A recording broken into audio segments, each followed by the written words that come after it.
राधे राधे मित्रों, श्री कृष्ण ने बताया अर्जुन को 51 उपदेश जो आपकी जीवन को भी बदल सकता है। मित्रों, तो चलिए शुरू करते हैं कृष्ण की वाणी। अपरिपक्व लोग सोचते हैं कि ज्ञान और क्रिया अलग अलग हैं, लेकिन बुद्धिमान उन्हें एक ही मानते हैं। उसका निर्णय बेहतर होगा और उसकी दृष्टि स्पष्ट होगी यदि वह जो करता है उसके परिणाम में भावनात्मक रूप से नहीं उलझा। कृष्ण इस विचार का परिचय देते हैं कि सभी स्वार्थी इच्छाओं पर काबू पाने के लिए पर्याप्त नहीं है, स्वामित्व और अहंकार को वश में करना भी आवश्यक है। कार्रवाई मुझसे चिपकती नहीं है क्योंकि मैं उनके परिणामों से जुड़ा नहीं हूँ। जो लोग इसे समझते हैं और इसका अभ्यास करते हैं वे स्वतंत्रता में रहते हैं। जब आपका मन द्वैत के भ्रम को दूर कर लेता है तो आप उन बातों के प्रति पवित्र उदासीनता की स्थिति प्राप्त कर लेंगे जो आप सुनते हैं और जो आपने सुनी है। कर्म का नियम स्पष्ट रूप से कहता है कि यद्यपि हम कनेक्शन नहीं देख सकते हैं, हम यह सुनिश्चित कर सकते हैं कि हमारे साथ जो कुछ भी होता है, अच्छा और बुरा, एक बार हमारे द्वारा किए गए या विचार में उत्पन्न होता है। हमारे साथ जो होता है उसके लिए हम खुद जिम्मेदार हैं। हम समझ सकते हैं या नहीं? यह इस प्रकार है कि हम खुद को बदलकर जो हमारे साथ होता है उसे बदल सकते हैं। हम अपने भाग्य को अपने हाथों में ले सकते हैं। भगवान की छवि अनिवार्य रूप से और व्यक्तिगत रूप से सभी मानव जाति में पाई जाती है। प्रत्येक के पास यह संपूर्ण और अविभाजित है और सभी एक साथ एक से अधिक अकेले नहीं हैं। इस तरह हम सभी एक हैं। हमारी शाश्वत छवि में घनिष्ठ रूप से एकजुट हैं, जो कि ईश्वर की छवि है और हमारे पूरे जीवन का स्रोत है। जब मन लगातार दौड़ता है भटकती इंद्रियों के बाद, यह हवा की तरह ज्ञान को दूर भगाता है। मनुष्य अपनी वासना के अनुसार ही अगला जन्म पाता है। यह संसार हर क्षण बदल रहा है और बदलने वाली वस्तु असत्य होती है। जीवन न तो भविष्य में है न अतीत में, जीवन तो बस इस पल में है। एक सत्य अगर हम हृदय में उतर ले कि न हम भविष्य देख सकते हैं और न ही भविष्य निर्मित कर सकते हैं, हम तो केवल धैर्य और साहस के साथ विश्व को आलिंगन दे सकते हैं, स्वागत कर सकते हैं भविष्य का, तो क्या जीवन का हर पल जीवन से नहीं भर जाएगा? ज्ञान प्राप्ति सदा की समर्पण से होती है, ये हम सब जानते हैं, किंतु समर्पण का वास्तविक महत्व क्या है, क्या हमने कभी विचार किया?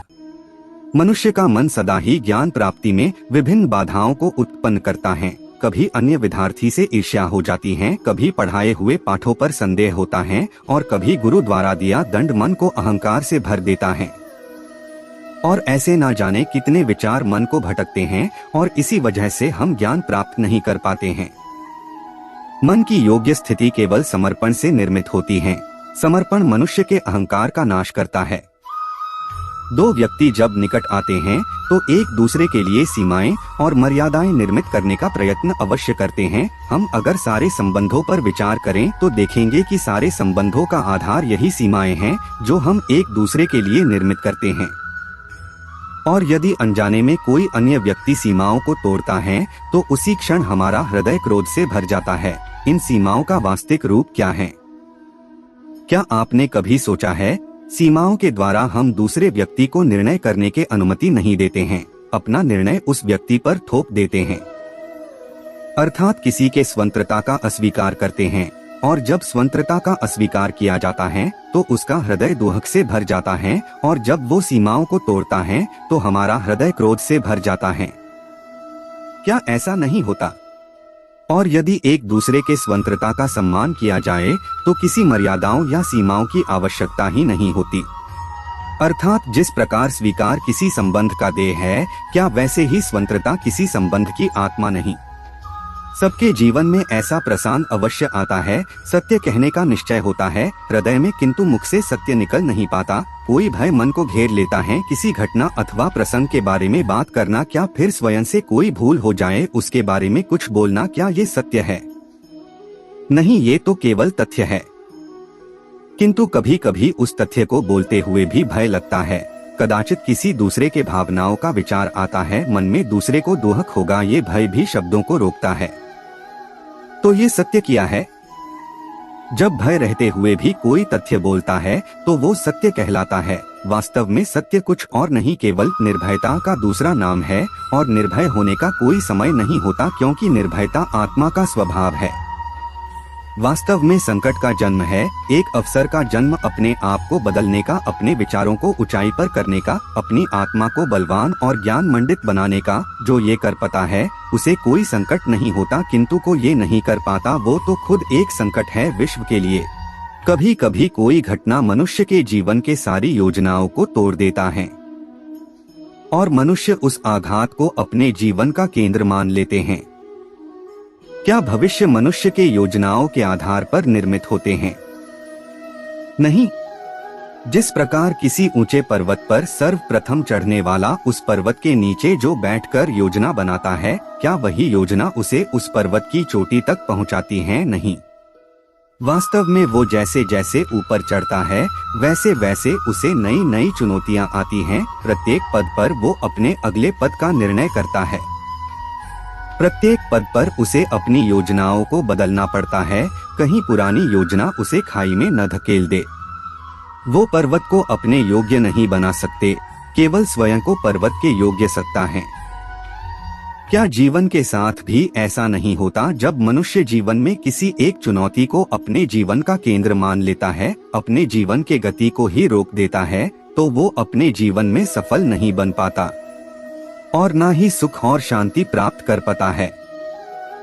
अर्थात जीवन को अपने योग्य बनाने के बदले स्वयं अपने को जीवन के योग्य बनाना ही सफलता और सुख का एकमात्र मार्ग नहीं है।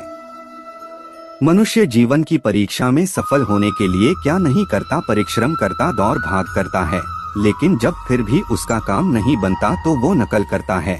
जैसे जब आप बचपन में परीक्षा देने जाते थे तो क्या होता था? आप ना सही लेकिन कोई ना कोई सफलता पाने के लिए नकल करता था और उत्तीर्ण भी हो जाता था।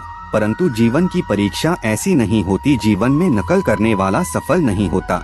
कारण विद्यालय में सबके प्रश्न पत्र एक ही होते हैं, लेकिन जीवन में ऐसा नहीं है। जीवन का प्रश्न पत्र और उनकी कठिनाई सबके लिए भिन्न होते हैं।